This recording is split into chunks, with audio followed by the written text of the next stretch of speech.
There's another way to live out there too. It's the way of John Cena: the hustle, loyalty, respect, never give up. Yeah, I had an emotional weekend, Courtney, because I saw him wrestle his last match Saturday night. Yeah. It was crazy. And I know you don't even, well, I don't want to assume because you never know. Do you watch pro wrestling? Do you keep up with it? No. Okay. No, bro. Not at all. Not even a little bit. But you know who But I know John Cena. Exactly. You know who John Cena is. He's one of those people who transcended all of it. You know, he's bigger than pro wrestling. And the thing is, the guy's not dead. He's not going anywhere. We're going to hear about him every single day for something he's doing, whether it's in Hollywood or still doing the Make-A-Wish stuff. That's where it got to me, was the fact that this guy's done over 600 and something Make-A-Wish. Mm-hmm. What a cool dude. I really respect him. I see him out there doing at least as much as he can with his fame and notoriety. He's doing what he can, making a difference in the world. I respect it. There was some teary eyes around my house, me. You know, that was how it was going over the weekend. And the thing was, I wasn't the only one. I had buddies texting me, you know, we grew up watching this guy, and yeah, you get to, it was one of the rare chances that we got a chance to like say goodbye in the right way to somebody who gave his all to something, you know. It wasn't after he died. It wasn't after some tragic event of some sort. So it wasn't, and this is going to be controversial to any wrestler or wrestling fan out there, but it wasn't past his prime and he needed to get out. Like, you know what I'm saying? Like, he knew when to get that curtain call and go. He tapped out. A lot of people are upset about that. And I'm like, you know what? You know, no. If you looked at his face, he had a smile on his face and he looked content. And I'm like, that's it. That's a man that's ready to go home. You know, so. Yeah. His days aren't over. I mean, it may be that phase of his career. It might be that identity or egoic self that he's presented for so long, and everybody's saying goodbye to that version of him. But he's got a lot of life left to live, and he's going to be out there doing a lot of cool stuff.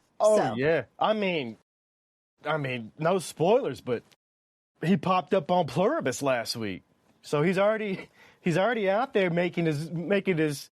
I mean, not that he wasn't already in Hollywood, but pop up on an Apple TV show that's the hottest one out, and people are going to be like, oh, yeah, I know that guy. And that's what he's going to be. He's going to be out there forever, you know? So. Yeah, I'm over here like John Cena was a wrestler. Yeah. But it's the same. It's the same type of thing as probably The Rock or even Hulk Hogan back at one point. Like, Hulk Hogan was that one that crossed over and brought the world, I guess, into wrestling, because it is its own niche. Sure, there's tons of fans, but in the grand scheme of it, that's a tiny.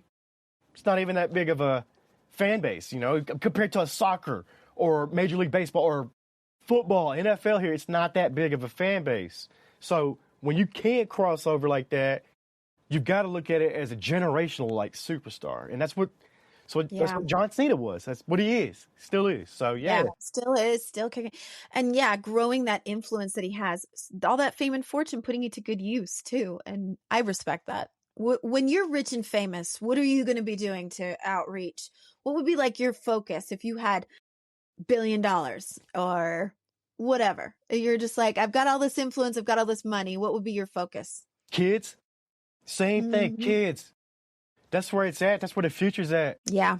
I hope they're listening. I hope they're listening. If they're listening right now, they're looking at me like, oh, this old man doesn't know what he's talking about. But no, that's really what it would. That's what it would be. I'd have to put it into the kids. For sure. Yeah. In any way possible. Great segue, because speaking of kids, the Welcome to Derry finale was last night, and holy shit.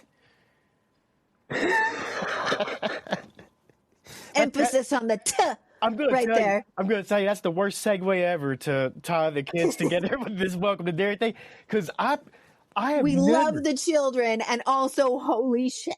I have never seen...